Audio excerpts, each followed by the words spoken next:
Ralph Bunche was a civil rights advocate, a highly respected scholar, diplomat, and the first African American to win the Nobel Peace Prize. He was also a Bruin.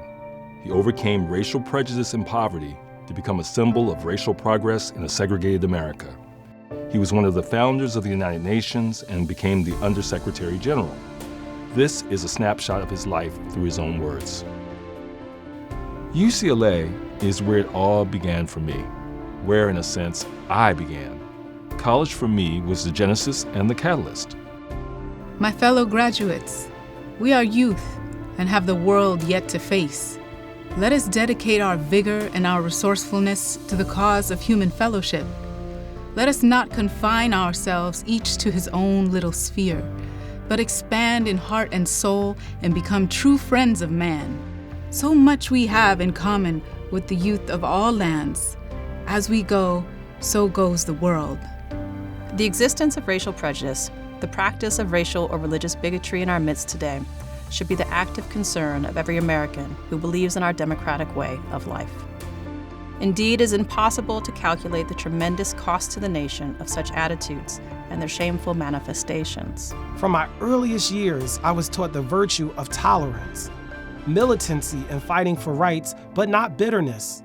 And as a social scientist, I've always cultivated a coolness of temper, an attitude of objectivity when dealing with human sensitivities and irrationalities, which has always proved invaluable, never more so than in the Palestine negotiations.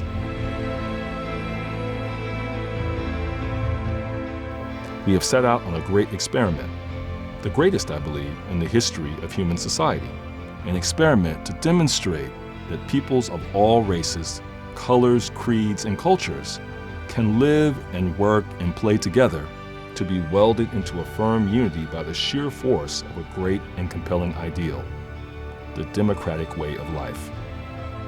Your patient determination, your wisdom, and your quiet courage are constituting an inspiring chapter in the history of human dignity. You are good Americans, and you are acting in the spirit of the finest American tradition and in the best interests of our country.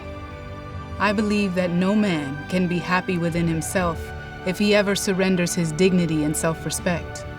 I have faith in people, in, collectively, their essential goodness and good sense. Peace is no mere matter of men fighting or not fighting.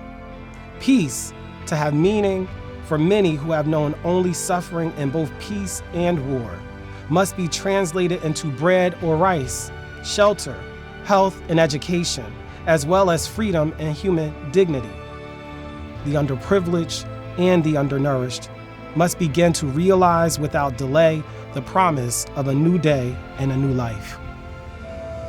There is abundant opportunity for every individual to identify and to usefully serve in one way or another and in one place or another toward achieving peace and decency in the world, and thus helping to save it, to save ourselves, and to save mankind's future.